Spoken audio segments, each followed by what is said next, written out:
And I think one thing that the legendary marketer compliance video who had the lawyer and judge on there is one thing that typically happens almost always is assets are frozen, meaning, courses are locked, payments can't be taken. And I understand master resale rights is a little bit unique in the sense that everybody has their own payment processor. But what's the incentive of a creator to keep going if A, they're embattled in legal trouble, and B, they can't make any more money, right?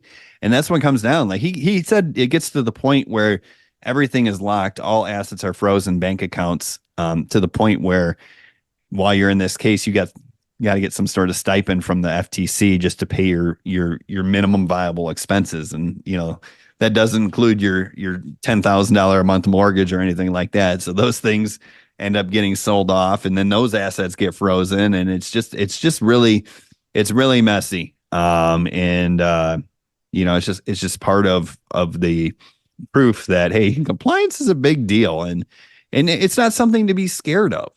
Is the other thing, because you don't need to make crazy income claims. Mm-hmm. You can still talk about the results you've gotten as long as you don't imply that they're average or typical, and you don't make things up. Like if you can document through Stripe transactions or affiliate commissions that you made $10,000 last month and it was your third month, and while that may not be typical, that is my result, then you're in a situation where you're more compliant than not. Remember, I'm not a legal counselor here. I have no legal experience, but you're actually, if you're towing the line, you're maybe shifted towards the compliance side if you can back it up with written proof, documentation, and you're not implying that those results are typical.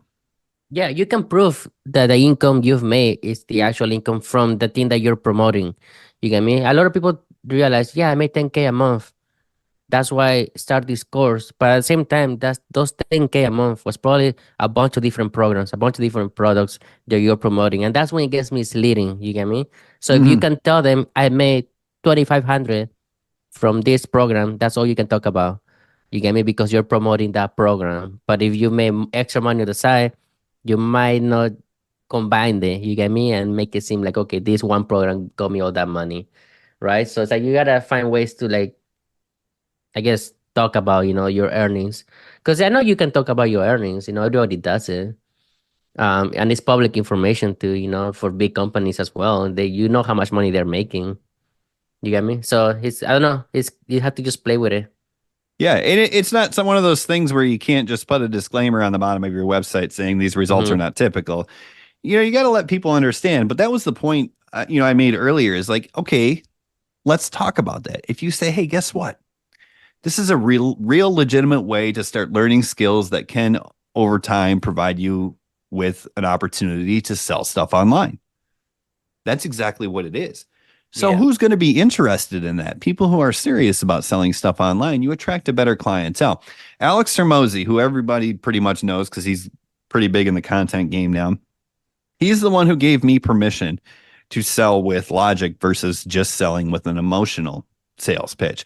When you sell with logic, meaning here are the facts, here's why you want it, here's what it can help you do, you attract a better standard of client, meaning someone who's thinking through this and saying, yes, I want to do this. Let's go forward. Now, the alternative is pure emotional based selling, which obviously works.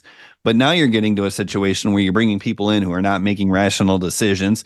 They're just like, yep, okay, they're telling me I make $10,000 a month. If I put $2,500 here, that seems like a great return on investment. So I'm going to do it. Well, guess what? Those are the type of clients who end up getting pissed off and asking for refunds anyways, because once they think about it and sleep on it and sit there in the light of day and get that informed pessimism where they're like, oh, this is a lot of work. That's when they shoot straight to the refund, because that's another emotional response. Right. So, it's okay to sell with logic. Sure, you want to use marketing techniques and strategies, but it's okay. And a lot of times you get a better clientele. Like I love my group the group that I mentor. You know, I love the Yep. people who come on that call. And it's great. Can you imagine how miserable my life would be if I attracted a bunch of emotional assholes in there? You know what I mean? It would just be I'd just be attacked all day long. But these are people who are serious about learning the skills and Yeah. learning how to build an audience. So it's a lot of fun. And it comes down to your messaging, you know. You don't want a fucking bunch of people that have a bunch of opinions on your call. I'm for Those that are shit, horrible. man. I'm like, just sit down and be quiet and learn. You know. If you have a question that's But- relevant to what I'm talking about, yeah, please, by all means, interrupt me and let's get into it because we'll all learn something. exactly.